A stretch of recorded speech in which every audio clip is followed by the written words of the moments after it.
சிந்து பைரவி அடுத்த வர எபிசோடில் பார்த்தீங்க அப்படின்னா, இந்த மாரி பைரவிய சென்னையில விடுறதுக்காக ஆறுமுகம் வந்து கூட்டிட்டு போயிருப்பாங்க. ஆனா, நடுவுலயே பார்த்தீங்க அப்படின்னா, கார் வந்து பஞ்சர் ஆயிரும். ஸோ, மெக்கானிக் வரத்துக்குள்ள வந்து சரி வெயிட் பண்ண வேணாம், டைம் ஆயிரும் அப்படின்னு சொல்லிட்டு, பைரவி பார்த்தீங்கன்னா, சஞ்சய்க்கு கால் பண்ணி ஒரு மெக்கானிக்க வர சொல்லுவாங்க. ஆனா, சஞ்சய் என்ன பண்ணுவாங்க அப்படின்னா, "நீ ஆறுமுகத்து கூட போறியா பைரவி? இது சரியில்லையே! இத நம்ம எப்படி விட்டோம்?" அப்படின்னு சொல்லிட்டு, "நானே கிளம்பி வரேன்னு" சொல்லிட்டு, சஞ்சய் பார்த்தீங்க அப்படின்னா, அவங்க இருக்க இடத்துக்கு கிளம்பி வந்துருவாங்க.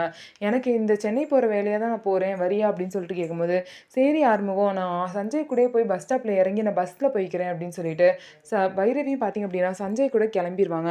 சரி அப்படின்னு சொல்லிட்டு ஆறுமுகம், "ச்சே! இவன் கூட போற நிலைமை வந்துருச்சே" அப்படின்னு சொல்லிட்டு, அவங்களும் பார்த்தீங்க அப்படின்னா, எரிச்சலாயி அங்கருந்து கிளம்பிருவாங்க.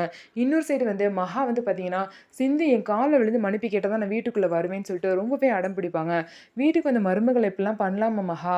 அவங்க பண்ணாங்க, தப்பு பண்ணாங்கன்னு சொல்லிட்டு நம்மளும் அதே தப்பு பண்ணலாமான்னு சொல்லிட்டு, அன்னபூர்ணி எவ்வளோ சொன்னாலும் கேட்காம மகா பார்த்தீங்கன்னா அடம் பிடிச்சுட்டே இருப்பாங்க.